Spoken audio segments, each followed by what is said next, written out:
Welcome to Talk Trials. I'm your host, and I'm thrilled to be back in the studio.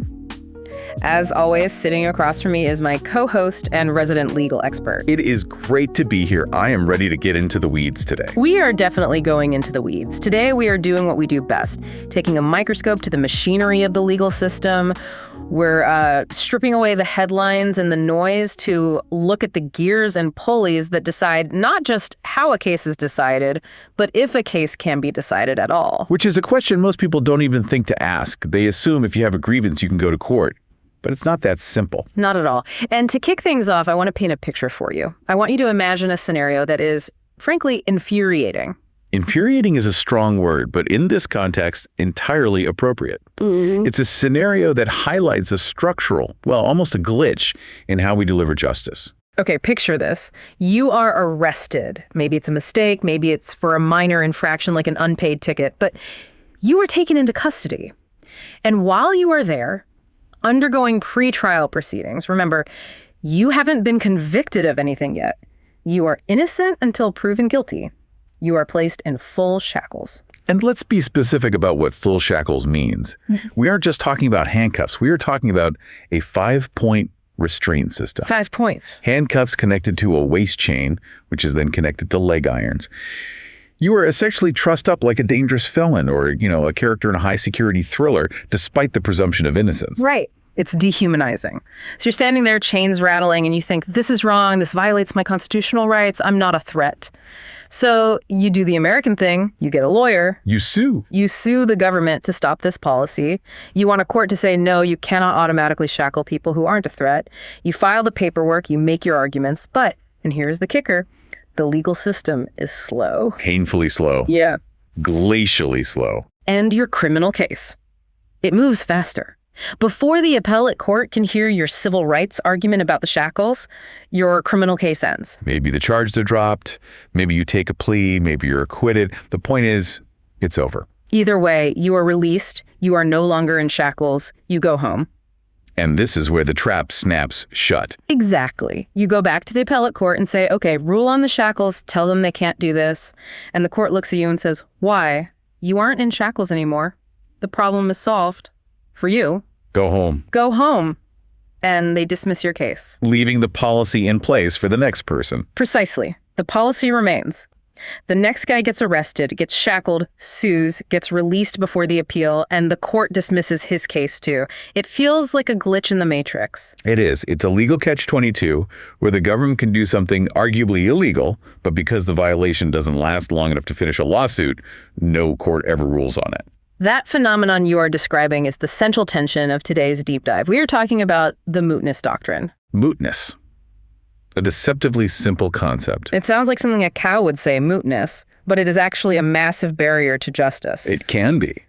But specifically, we're going to unpack the critical loophole, the escape hatch, known as the exception for cases that are capable of repetition yet evading review. Capable of repetition yet evading review. It has a certain rhythm to it, doesn't it? It really does. Like a very nerdy piece of poetry. It is. And it is one of the most important linguistic turns in constitutional law.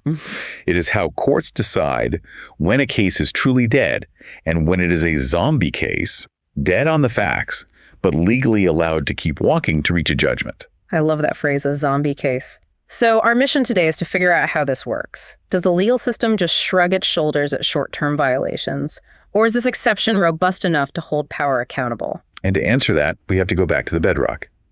We need to look at Article 3 of the Constitution, the history of this doctrine, the strict test courts used today, and specifically why criminal law and election law are currently fighting a war over this very concept. All right, let's get into it. Let's unpack this. Where does this idea of mootness even come from? Why can't a court just give an opinion on something that happened in the past? Why do they need a live fight? It all starts with the Constitution itself, Article 3, Section 2. It's the section that creates the federal judiciary, and it limits the judicial power of the United States to cases and controversies. Two very normal words that lawyers have spent 2 centuries fighting over. Oh, absolutely. In the legal world, those words mean something incredibly specific. They mean the federal judiciary is not a debating society. Not a philosophy club. Exactly. It is not a think tank. It is not a panel of wise elders sitting around pondering abstract concepts of justice.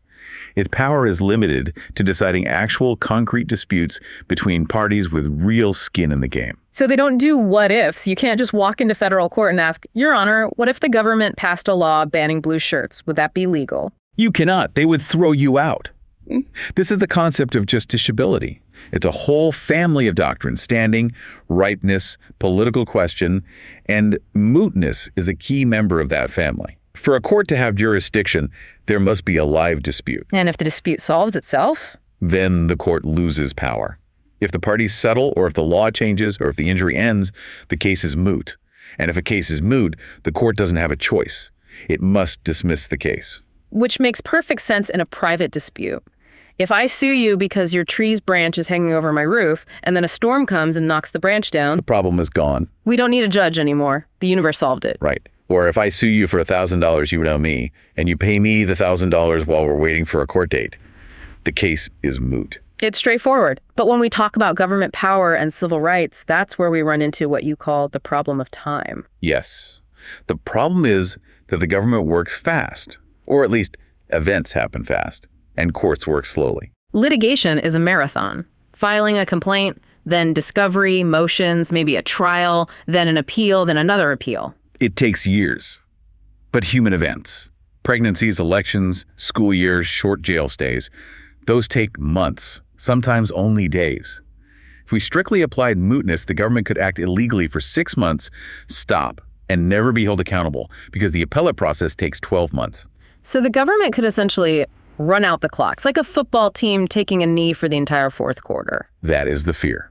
And that is why, way back in 1911, the Supreme Court recognized this problem in a case called Southern Pacific Terminal Con v. ICC. 1911. So we are going back a bit. This isn't some modern invention to deal with the fast-paced world. No, this tension has always been there.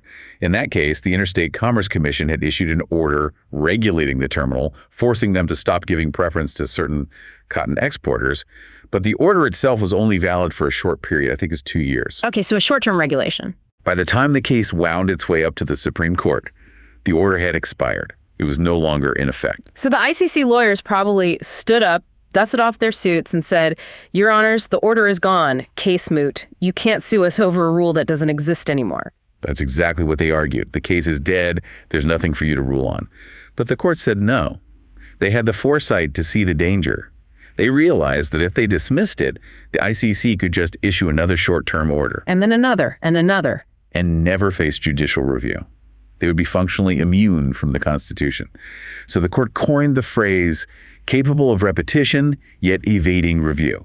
They established that if a controversy is likely to happen again, but is too short to be fully litigated, the court retains its power, its jurisdiction. Okay, so that's 1911. They created a legal fiction, pretending the case is alive, to stop the government from cheating the system. It's a pragmatic solution to a structural problem. It is.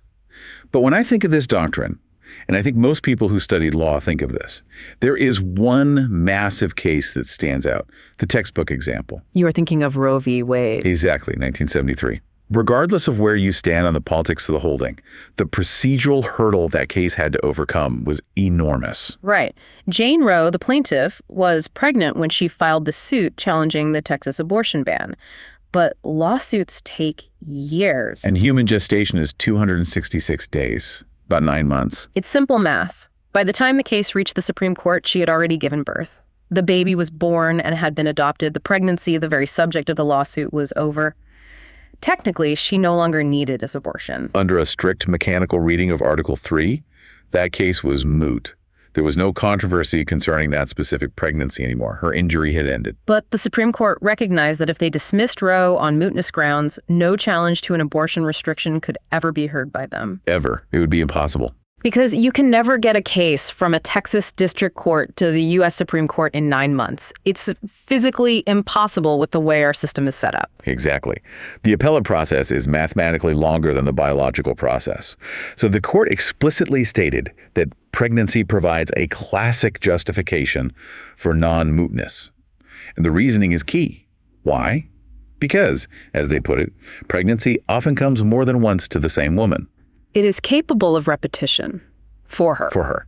And if they dismissed it, the legal question at the heart of the case would effectively be immune from review forever. That makes a lot of sense. It feels like a necessary patch on the software of the legal system. Yep. If you didn't have it, the system would just crash every time something happened quickly. It is, but it is a narrow patch. And this is where it gets really interesting for lawyers and, frankly, for anyone affected by these laws. Over the years, the courts have taken this 1911 idea and crystallized it into a very strict two-pronged test. This isn't just a vibe the judges feel, it's a rigorous checklist. Okay, lay it on me. What is the test? How do I prove my zombie case is allowed to keep walking? To trigger this exception, a plaintiff must prove two things. First, the duration prong. The challenged action must be too short in its duration to be fully litigated before it ceases or expires. That's the evading review part. That seems straightforward. It usually is. That's the pregnancy or the short jail stay or an election season. You could just point to the calendar. Your Honor, this event takes 6 months. Your court takes 2 years to hear an appeal. That part is usually not the fight. Okay, what's the hard part? The second prong is the killer, the recurrence prong. There must be a reasonable expectation or demonstrated probability that the same complaining party will be subject to the same action again. Okay, hold on. Let's really break that down. The same party requirement. That seems like a high bar. It is an incredibly high bar. Yeah. And it's where most of these cases fail. So if I challenge a law and it stops affecting me, I have to prove it's going to happen to me again. Not my neighbor, not someone else in my city, but me personally. Generally, yes. It must be the same plaintiff.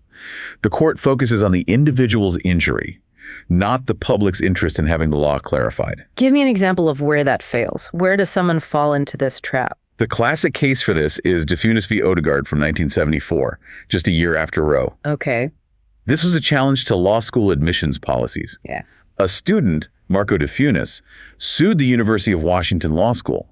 He claimed he was denied admission unconstitutionally, that he was a victim of reverse discrimination because of affirmative action policies. Okay, so he wants in, and he's suing to get a spot. Right, and a lower court ordered him admitted while the case proceeded. They issued an injunction saying, let him study while we figure this out. So he's in law school, he's going to class, he's buying those $1,000 textbooks while the lawyers are fighting in the background. Exactly. But the legal fight dragged on and on. By the time the case reached the Supreme Court, DeFunis was in his final year. He was in his last semester, just weeks away from graduation. So he'd already gotten what he wanted, basically. Pretty much. The school submitted a brief to the court saying, look, regardless of how you rule, he is going to graduate. We aren't going to kick him out now. He's done. So the case is moot. The Supreme Court said yes. They vacated the judgment of the lower court. Why? Because he, Marco DeFunis, was never going to apply to law school again. He was about to become a lawyer. It was not capable of repetition for him. But the admissions policy was still there. Other students, other applicants would face that same policy the very next year. The court said that didn't matter for his case. The controversy between him and the school was over. If another student wanted to sue, they could start their own lawsuit. But DeFunis was out. That feels incredibly stringent and inefficient. It really highlights that the court is there to resolve disputes between parties, not just to rule on the legality of policies themselves. It feels like a waste of judicial resources to get all the way to the Supreme Court and then just say, never mind. It creates a lot of frustration, especially for public interest groups who want to get a definitive ruling on a policy. That's the core of Article 3. But as you might suspect, determining what a reasonable expectation of recurrence is can get really tricky. I imagine so. How probable does it have to be? Is it 51%? Is it 10%? Do I need a crystal ball? Courts grapple with this. It doesn't require certainty, but it requires more than a theoretical possibility. It has to be a demonstrated probability. So not just a wild guess. No. In legal theory, we sometimes look at this through the lens of Bayesian probability courts are essentially performing a calculation. They're weighing the evidence to determine the likelihood of future harm to decide if a present controversy still exists. It's like Minority Report, but for civil procedure. They're trying to predict the future to decide if they can rule on the past. That's a great way to put it. So we have this strict two-pronged test with this very difficult same party requirement. But life is messy, and there have to be cases that test the limits of that rule. Absolutely. There must be situations where that rule just doesn't work. There are. And several landmark cases have defined the boundaries, creating exceptions to the exception in a way. We've mentioned Roe and DeFunis, but we need to talk about Sosna v. Iowa. Sosna? This is the class action one, right? Yes, 1975. This case is the superhero that saved the class action mechanism from the mootness trap. So what were the facts? The plaintiff, Mrs. Sosna, challenged a 1-year residency requirement for getting a divorce in Iowa. She wanted a divorce, but Iowa said, you haven't lived here long enough, you have to wait. A waiting period. I can see how that could become moot. Exactly. By the time the case advanced to the courts, she had lived there for a year, she met the requirement, she could get her divorce. So for her individually, the case is moot. She wins by default just by waiting. Individually, yes. Her personal claim was moot. But she had filed her lawsuit as a class action representative. She wasn't just suing for herself, she was suing for everyone in her situation. Ah, so she was the face of a larger group. Precisely. And the Supreme Court held that once a class is certified by a court, the class itself acquires an independent legal status. So the class becomes the party, essentially. It's like a separate legal entity, a person made up of many people. In a way, yes. The controversy stays live because there are unnamed class members who are still suffering the injury, even if the named plaintiff, the person whose name is on the case, isn't anymore. The class is the zombie that keeps walking. That makes so much sense. If you didn't have that rule, the government or a corporation could just pick off the lead plaintiff. Exactly. It's a strategy known as picking off. If I sue a big company for stealing 1 penny from everyone's bank account, the company could just pay me my penny back plus $1,000 for my trouble and say, case closed. Sosna prevents that. It says, no, you have to answer to the group. It's a shield against divide and conquer tactics. Right. And another case, Gerstein v. Pugh, reinforced this with something called the relation back doctrine. It said in cases of inherently transitory claims like pre-trial detention, which is what Gerstein was about, the certification of the class can relate back to the date the complaint was filed. So you freeze time legally. You freeze time legally. It stops the defendant from running out the clock on the whole class just because the lead plaintiff's situation changed. It's a hugely important tool for civil rights litigation. Freezing time legally. That is a superpower only judges have. Okay, so class actions have a shield. What about individuals who can't help but get in trouble? People who aren't trying to cause problems but have conditions that lead to conflict. That brings us to Honig v. Doe in 1988. This involved a student with a disability who was excluded from school for disruptive behavior related to that disability. Okay, so a special education case. Yes. The student had been suspended. But by the time the case came to the Supreme Court, he was either back in school or the exclusion period had simply ended. The school district, of course, argued the case was moot. His injury was over. But the court didn't buy it. No. The court found the case was not moot. They said it was capable of repetition for this specific student. And their reasoning was that the student's disability made it difficult for him to control his behavior. So because he couldn't control his actions, it was probable he would get in trouble again. Precisely. His inability to conform his conduct to the school's rules meant future discipline was not just possible, but probable. Therefore, he had a reasonable expectation of facing the same action again. The court looked at the reality of his situation, not just the optimistic hope that he would behave perfectly from now on. That's a fascinating carve-out. It's a very pragmatic and, I think, humane reading of the rule. It relies on the inevitability of the plaintiff's condition. Now let's pivot to something colder. Money. Does this apply to commercial disputes? It does. And a great modern example is Kingdomware Technologies v. United States from 2016. This was the veteran-owned business case, right? That's the one. Kingdomware challenged the Department of Veterans Affairs. They argued the VA wasn't following a law called the Rule of Two. It's a statutory requirement that says the VA must restrict bidding on contracts to veteran-owned businesses if 2 or more such businesses are likely to bid. So it's a set-aside program for vets. Yes. But the VA was awarding contracts without doing this. Kingdomware sued. The problem: government contracts move lightning fast. By the time they sued and the case went up the chain, the specific contracts they were complaining about were already awarded to someone else and the work was done. Done deal. Water under the bridge. Right. Moot. Theoretically, the money was spent. But the Supreme Court unanimously said no, it's not moot. They looked at Kingdomware Technologies and said, this company is in the business of bidding on VA contracts. This is what they do. They're a repeat player. They're a repeat player. They bid on these contracts constantly.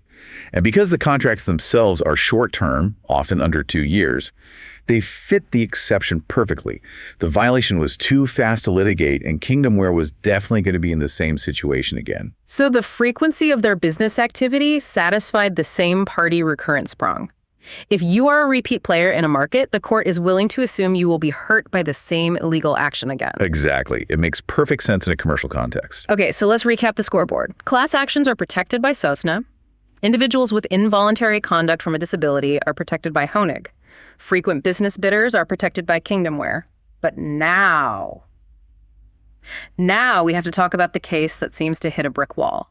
The case that inspired our intro, United States v. Sanchez Gomez. This is a critical case from 2018. It is where the Supreme Court drew a hard line in the sand regarding criminal law.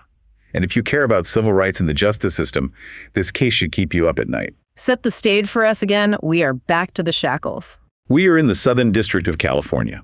The U.S. Marshal Service has a district-wide policy of using full 5-point shackles for nearly all pretrial proceedings. For everyone, not just the people accused of violent felonies. It was a blanket policy. 4 criminal defendants challenged this. Sanchez Gomez was one of them. They argued it was unconstitutional to shackle them without an individualized finding that they were dangerous or a flight risk. They said it violated the Fifth Amendment's due process clause. But, as we discussed in the intro, their own criminal cases ended before the appeal could be decided.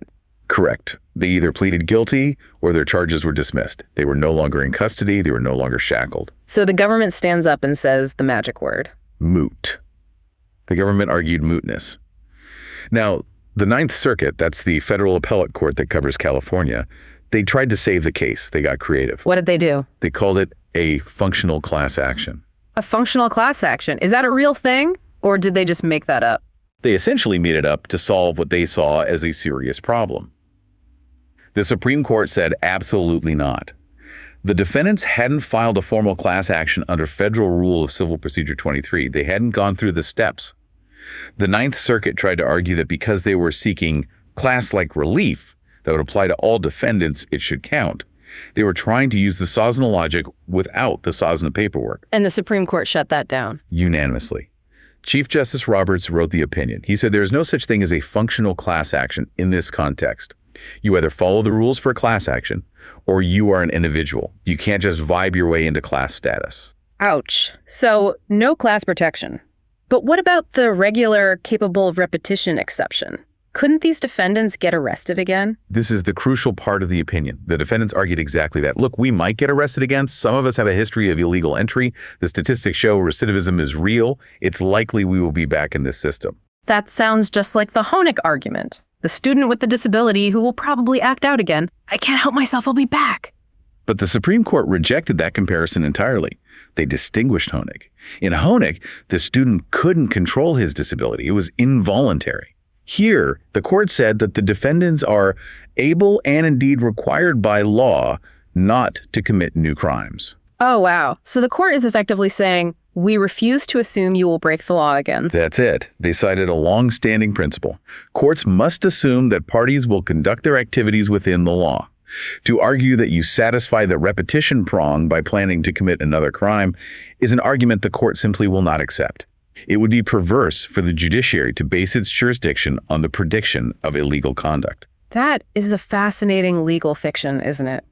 We assume you will obey the law, even if all real-world data and statistics on recidivism suggest that's not always the case. It's a very high-minded normative stance. It is. It's a refusal to base jurisdiction on the premise of future criminality. And so, because they couldn't rely on future arrests and they weren't a proper class action, the case was moot. Moot, vacated. The policy stood, unreviewed by the Supreme Court in that specific instance. The shackles stayed on the next person who came through that courthouse. That brings us right to the present day, because there's one area where this time crunch and the same party rule are causing massive headaches, and it's arguably the biggest topic in the country right now, election law. This is the current battlefield for the Mootness Doctrine. Think about the timeline. Elections happen on a rigid, predictable schedule, November every 2 or 4 years. But lawsuits regarding ballot access, campaign finance, or voting rules often drag on past election day. And once the election is over, who cares? The winner is sworn in, the ballots are counted and certified, it's over. Exactly. The injury, not getting to vote a certain way or not having a rule in place, is gone. But the legal question remains for the next election. And there's this other doctrine called the Purcell principle, which basically says courts shouldn't change election rules right before an election to avoid confusing voters. So you can't sue right before the election because of Purcell. And you can't sue right after the election because of mootness. It's the perfect storm. You're boxed out on both sides. It creates a law-free zone around the actual election where questionable rules can't be challenged. It creates a zone of non-accountability. And this is generating serious controversy within the judiciary. There's a growing confusion and debate over whether the strict same-party rule should apply in election cases. Because if I sue for my right to vote in 2024 and the case isn't heard until 2026, I may be voting again, but maybe the specific issue, like a problem with drop boxes, won't affect me personally in the same way. Right. Or consider a candidate. If a candidate sues to get on the ballot, and the election passes, they might not run again in the next cycle. Under the diffuse logic, remember the law student, their case is moot because they aren't running again. But the bad rule is still on the books for the next candidate who comes along. Exactly. Some justices have noticed this problem for decades. Justices like Scalia and O'Connor in the past suggested in various opinions that election cases might be special, that perhaps we should dispense with the same plaintiff requirement entirely for election disputes because the public interest in settled election law is so high. Did that idea go anywhere? Or is it just dicta in the wind? It has fluctuated. In a case called FEC v. Wisconsin Right to Life, the court allowed a corporate advocacy group to proceed with a challenge to campaign ad restrictions even after the election. They said the group would likely run similar ads in future elections. So that fit the repetition prong. They were repeat players like Kingdomware Technologies. Yes, but that doesn't help an individual voter or a one-time candidate. Now look at the dissent in a case from 2021, Republican Party of Pennsylvania v. DeGraff and Reed. This is a dispute over counting mail-in ballots that arrived after Election Day in Pennsylvania in 2020. The election was long over. The court denied cert. They refused to hear it, in part because it was moot. And who dissented from that refusal? Justices Thomas and Alito. The conservatives on the court? Yes. They wrote a scathing dissent, arguing that the same party requirement shouldn't apply strictly in election cases. They warned that if the court keeps doing this, critical questions of election law will simply never be resolved. They argued that the evading review nature of elections is so powerful, the court needs to step in to settle the law for the good of the country, even if the specific plaintiff's injury is over. That's fascinating coming from conservative justices who are usually the most vocal about strict Article 3 limits. They're usually the ones saying, no case, no power. It highlights the deep theoretical tension between what we call the constitutional model and the prudential model of mootness. Okay, let's define those, because this sounds like the philosophical core of the entire issue. The constitutional model says, mootness is a hard wall. It's a direct command from Article 3's case or controversy requirement. If the case is dead, the court has no power. End of story. The capable of repetition exception isn't a magical waiver.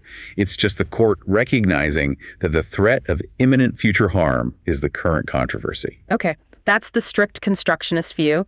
It's about a lack of power. What about the prudential model? The prudential model says, mootness is more flexible. It's a rule of judicial management and prudence. It's a good idea for courts to avoid abstract questions, but they aren't constitutionally forbidden from it. Under this model, courts can choose to hear a moot case if it serves the public interest or if the law desperately needs settling. Which model are we operating under now? Officially, the constitutional model. The court insists that mootness is mandatory, not optional. But critics argue that some of the exceptions, especially one called voluntary cessation, smell a lot like the prudential model in disguise. Voluntary cessation. We touched on this. That's when the defendant stops doing the bad thing just because they got sued. Right. It's the caught with your hand in the cookie jar rule. If a factory is polluting a river and you sue them and they turn off the smokestack the day before the hearing and say, look, no pollution, case moot. The court is very, very skeptical. As they should be. They could just turn it back on the day after the case is dismissed. Exactly. So the doctrine says that voluntary cessation does not moot a case unless the defendant can prove it is absolutely clear the wrongful behavior could not reasonably be expected to recur. The burden is heavy on them. This prevents defendants from manipulating the court's jurisdiction, basically turning the violation on and off to dodge a ruling. So we have this rigid constitutional framework, but we have these practical, almost prudential carve-outs for pregnancy, for pollution, for serial business bidders. But we have a hard stop for criminal defendants and a messy, confusing gray area for elections. That is the current landscape. It is a patchwork of logic trying to keep up with the speed of the real world, and some parts of the patch are stronger than others. All right. We've looked at the history, the tests, and the contradictions. Now it's time to shift gears. Let's do it. Now, sitting as the 10th chair, we look at the soundness of this doctrine. The 10th chair. This is where we stop just reporting the law and start assessing it. We take a step back and ask, is this working? Does this doctrine, as applied, actually serve justice? Exactly. We're offering talk trials judgment here. When we look at the capable of repetition yet evading review exception, is it sound? My assessment is that the exception itself is not just sound. It is an absolute necessity for the separation of powers. Why is that? Why is it that essential? Without it, the executive branch, and by that I mean the entire administrative state, the police, election officials, regulators, they would effectively have a free pass zone. They could implement short-term policies that violate constitutional rights, knowing full well that the judicial branch is too slow to ever catch them. It's a fundamental check on executive power. If you didn't have the exception, the judiciary would be structurally impotent against any short-duration violation. The president or a governor could do anything as long as they stopped doing it within a year or so. Correct. It ensures the Constitution applies to short events, not just long ones. It's a vital tool. However, and this is the critical critique, the strict adherence to the same party rule, especially in public interest cases, is deeply flawed. You're talking about the Sanchez Gomez type situations, the shackling case. Yes. By insisting that the same person must be harmed again, the court is ignoring the systemic nature of the issue. In a case about a policy of shackling all defendants, the injury isn't really about Mr. Sanchez Gomez specifically. It's about the government's conduct toward any detainee who walks through that door. It treats a systemic policy challenge like a private fender bender. In a car accident, I only care if I get hit again. But in a policy challenge, I care if the policy strikes again, regardless of who the victim is. That's the perfect analogy. In a private tort lawsuit, it makes sense to ask if you will be harmed again. But in a challenge to a government policy affecting the public, the repetition that truly matters is the repetition of the government's conduct, not the identity of the specific plaintiff. So the Sanchez Gomez ruling, with its refusal to assume recidivism, effectively creates a blind spot in civil rights protection. It absolutely does. It leaves pretrial detainees whose status is inherently and definitionally fleeting with almost no recourse to challenge blanket policies unless they can certify a full-blown class action, which is incredibly difficult, expensive, and, as the court noted, generally unavailable in criminal proceedings. And the logic that we must assume you won't commit a crime again feels like it ignores the reality of the criminal justice system to preserve a theoretical purity. It's noble in theory, but it leaves people in chains without a judge to hear their claims. It prioritizes the abstract theory of Article 3 over the concrete reality of rights protection. It's a choice, and it's a choice with real consequences. So, what is the final judgment of the 10th chair? Where do we land on this? The doctrine is sound and necessary in its theory, but has become too rigid and formalistic in its practice. A more flexible approach to the repetition prong, one that focuses on the reasonable probability of the government's conduct repeating rather than the plaintiff's suffering repeating, would better serve the Constitution's structure. A shift from, will this happen to me again, to, will the government do this again to someone? Precisely. Especially in areas like election law and criminal procedure, where the rights at stake are public and the harms are systemic. Otherwise, we are leaving the definition of our fundamental rights to the very people we are supposed to be protecting them from, simply because the calendar moves faster than the court's docket. Powerful stuff. It really makes you realize that procedural rules are never just procedural. They determine who wins and who loses before the game even starts. Procedure is power. Never forget that. So, to recap today's deep dive, mootness is the rule that kills a case when the injury ends. But the capable of repetition yet evading review exception saves them if the injury is too fast to litigate and likely to hit the same person again.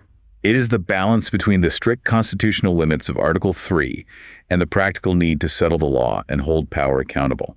It's the zombie rule that keeps justice alive, at least some of the time. We saw how it saved Roe v. Wade, how it saved class actions in SOSNA, but how it failed the shackled defendants in Sanchez Gomez because the court refuses to assume someone will break the law again. And we see the ongoing tension in election law, where the clock is always ticking and the justices themselves are searching for a solution that respects the Constitution without rendering the courts irrelevant. Before we go, a quick reminder. Our analysis, including the judgment offered in the 10th chair, is commentary for informational and discussion purposes only. It is not legal advice. If you need legal advice, please hire a qualified attorney in your jurisdiction. Do not take your legal strategy from a podcast, even one as good as this one. We want to hear from you. Have you spotted any zombie cases in the news, situations where the government acts, stops, and acts again, seemingly without consequence? Let us know. It's a fascinating area of law. Once you see it, you start seeing it everywhere. Keep your eyes open. Thanks for listening to Top Trials. We'll see you next time.